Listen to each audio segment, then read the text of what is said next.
Fala traders, sejam bem-vindos aqui ao nosso canal da Fast Trade. Meu nome é Fabiano e hoje nós vamos fazer a resenha sobre fundos imobiliários e como fazer as operações graficamente neles.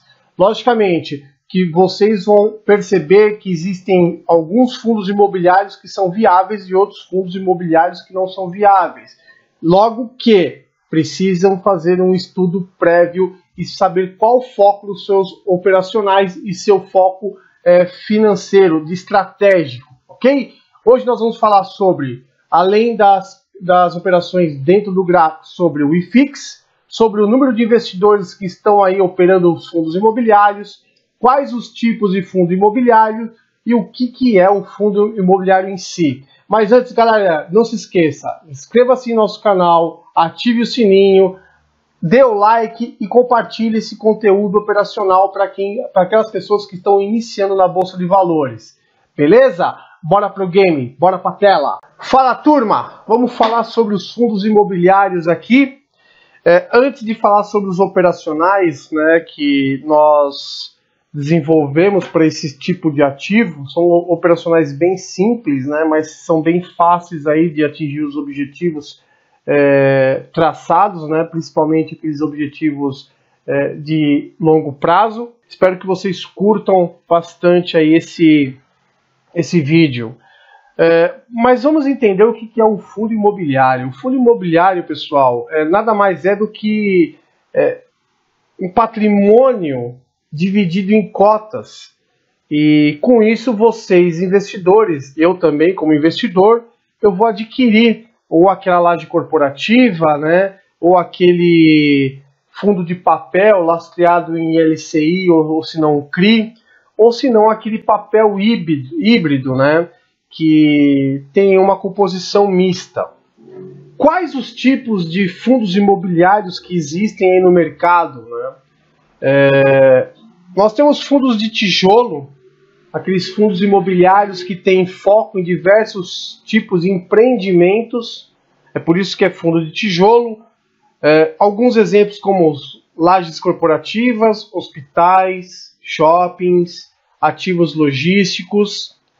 Nós temos também um outro tipo de fundo imobiliário, é um fundo lastreado em papel, que tem a composição por aplicações financeiras do setor imobiliário, tipo LCI e CRI, que podem ser tanto indexados a um índice de preço, um IPCA, um IGPM, ou podem ser pós-fixados, atrelados ao CDI. E também nós temos um outro tipo, né, que é o híbrido, que é misto entre fundos de tijolos, fundos de papel e também fundos de fundos. Nessa classe se enquadram os fundos que possuem uma carteira mista entre empreendimentos imobiliários, títulos imobiliários ou até cotas de outros fundos. O interessante, pessoal, é que o número de investidores em fundos imobiliários ele vem crescendo assim muito vertiginosamente. Hoje nós temos investindo nos fundos imobiliários 1.253.000 investidores pessoas físicas, 4.371 que são pulverizados, 1.093 investidores institucionais, 107 investidores não residentes, são de fora do país, 37 instituições financeiras. Vocês podem perceber, pessoal, que ainda não existe manipulação nesse tipo de ativo. Esses tipos de ativos são considerados super conservadores, apesar de ser uma renda variável. Por quê? Não existe o institucional, não existe ainda robôs operando esse tipo de ativo. Por quê? Esses fundos imobiliários têm alguns poréns. O primeiro porém, você não pode dormir vendido no ativo. Você não pode vender, então. Você só pode comprar e encerrar sua posição comprada. Mas você pode alugar as cotas do seu fundo imobiliário. Um quesito muito importante para salientar para vocês que todo mês o fundo imobiliário ele paga dividendo. Esses dividendos vão desde 45 centavos até R$ 1,30, dependendo do fundo imobiliário. Salientando mais uma vez, para vocês investirem em qualquer tipo de fundo imobiliário, existem alguns sites que mostram para vocês o balanço patrimonial e como funciona financeiramente e no que eles estão lastreados para vocês observarem, para vocês tomarem alguma atitude de compra e de venda, tá? O mercado financeiro, a B3, ela criou um índice conhecido como IFIX.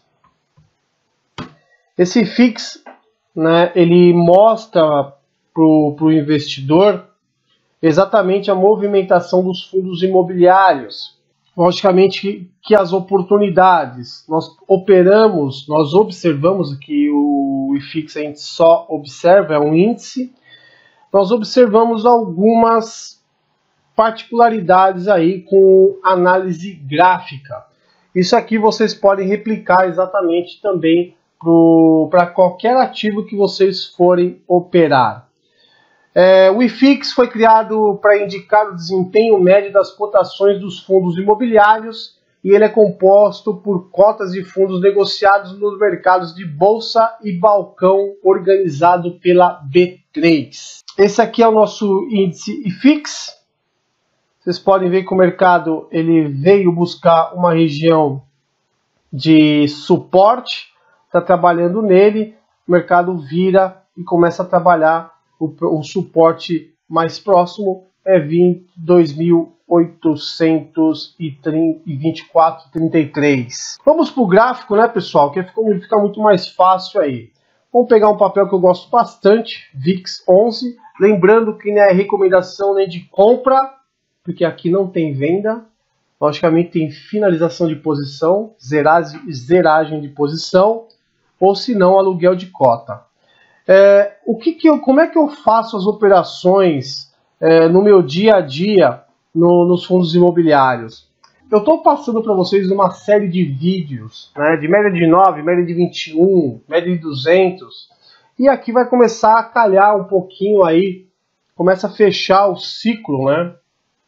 Porque eu estou falando tanto de média de 9, média de 21, e existe eu vou fazer um vídeo também sobre esse indicador, um indicador bem potente, que muitos traders aí utilizam, pau lá dentro, pau lá fora, né, para muitos que conhecem aí a banda de Bollinger.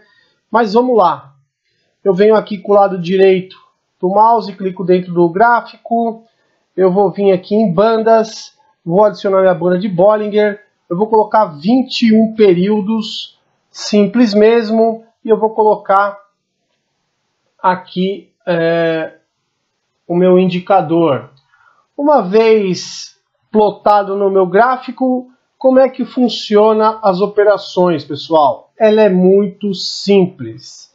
Deixa eu colocar aqui no modo panorâmico, para vocês verem como fica bem simples as operações. Pessoal, é muito simples operar esse setup. Nós temos aqui um fechamento dentro e um fechamento fora. Uma vez que aconteceu isso, o próximo fechamento eu já entro na operação e eu posso fazer a saída de duas formas. Na linha central da banda de Bollinger, ou se não, quando ela tocar a parte de cima da banda de Bollinger. Muitos traders falam que tem que fechar, né, o candle acima para você sair, mas eu gosto muito de quando encosta, as minhas operações quando encostam exatamente nas bandas, né, ou se não, fecham ali próximo às bandas de Bollinger. E como é que eu faço isso, pessoal? Quando acontece esse tipo de setup, eu entro com 10 ativos, 10 cotas. Eu posso fazer uma parcial de umas 5 cotas aqui. E aí, dependendo do movimento até a outra banda, eu diminuo, deixa eu colocar aqui 5 cotas. Aqui eu posso diminuir aqui entre 4 cotas e 3 cotas. Por quê? Com esse spread aqui, eu já tenho um valor já considerável. Então eu posso deixar de 1 a 2 cotas no meu pagas dentro da minha carteira. Com isso daqui, essas duas, ou 1 cota ou 2 cotas, eles vão gerando o valor agregado. Eles vão gerar para mim grana, né, dos dividendos, fora a rentabilidade da operação que foi realizada. O que acontece quando nós observamos de novo o mercado fechar fora e fechar dentro? Mas percebam que a banda de Bollinger, pessoal, ela está bem estreita. É importante vocês fazerem essas operações quando a boca do jacaré, ela estiver bem larga. Aí vale a pena, porque o mercado faz a tendência de buscar a outra banda. Vamos ver aqui com o mercado, vamos ver uma outra oportunidade aqui para trás.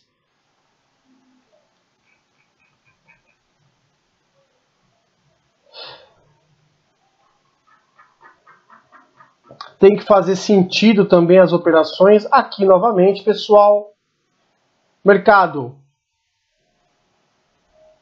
fecha fora. Na hora que fechou dentro, eu marco a entrada. O stop pode ficar aqui embaixo. E o mercado vem buscar a média. E depois, quando ele vem próximo à outra banda, aí tem uma disparada.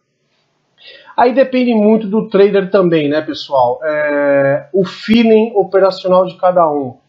Muitos sabem quando tem um estreitamento de bandas, quando ela começa a abrir e quando ela faz essa jogada aqui de fechou fora, fechou dentro, a probabilidade dele buscar outra banda e continuar escorregando, seguindo a banda, quer dizer, a banda seguindo os preços, é muito grande. Então aí existe aí alguns operacionais que vocês precisam estudar, né?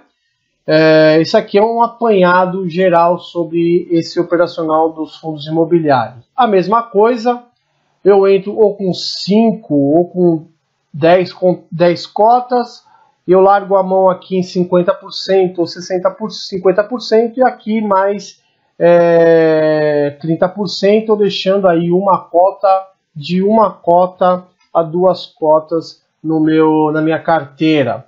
Vocês já perceberam que se eu pegar a rentabilidade do trade, mais a rentabilidade do tempo que essas cotas elas vão se valorizando por causa do rendimento dos dividendos, mais o outro trade que nós fizemos de 1 mais 2 cotas, no longo prazo, pessoal, no longo prazo, coisa de 1 ano, 2 anos, nós vamos ter aí uma carteira exatamente de 80 a 100 cotas de um ativo totalmente de graça. Porque pela rentabilidade dos 10 ativos 10 cotas que nós entramos, fazendo essa rentabilidade, a aquisição na carteira de 1 a 2 contratos, depende do número de contratos que vocês operam dentro desses fundos imobiliários, vocês vão deixando na carteira, porque está pago, pessoal.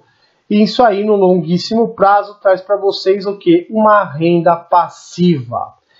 Não são todos os fundos imobiliários que vocês devem operar. Eu gosto muito desse daqui, mas não é recomendação de compra desse ativo, tá bom? Pessoal, essa aqui é uma forma operacional, lembra da média de 21? Você também pode fazer a operação da média de 21. Peguem aí o vídeo da média, estudem também, que vocês podem só utilizar a média de 21 no gráfico para fazer as operações, né? Vamos ver aqui a média. Tendência, média simples, 21. E aqui está a média de 21 que vocês podem fazer as operações. Só na ponta compradora, tá? Só na ponta compradora. Só que, entretanto, porém, vocês têm que também fazer o estudo, o backtest, para ver se é viável a operação na média de 21 em cada ativo. Lembrando, pessoal, toda vez que nós passarmos um operacional, vocês têm que fazer o backtest no prazo operacional que vocês determinarem a operar. O operacional no fundos imobiliários é muito mais fácil vocês operarem no diário e também no semanal, tá bom? Ficou a dica operacional para vocês, espero que vocês curtam esse vídeo, compartilhe, dê o like e se tiver alguma dúvida, comente aqui embaixo. Grande abraço, galera. Fui!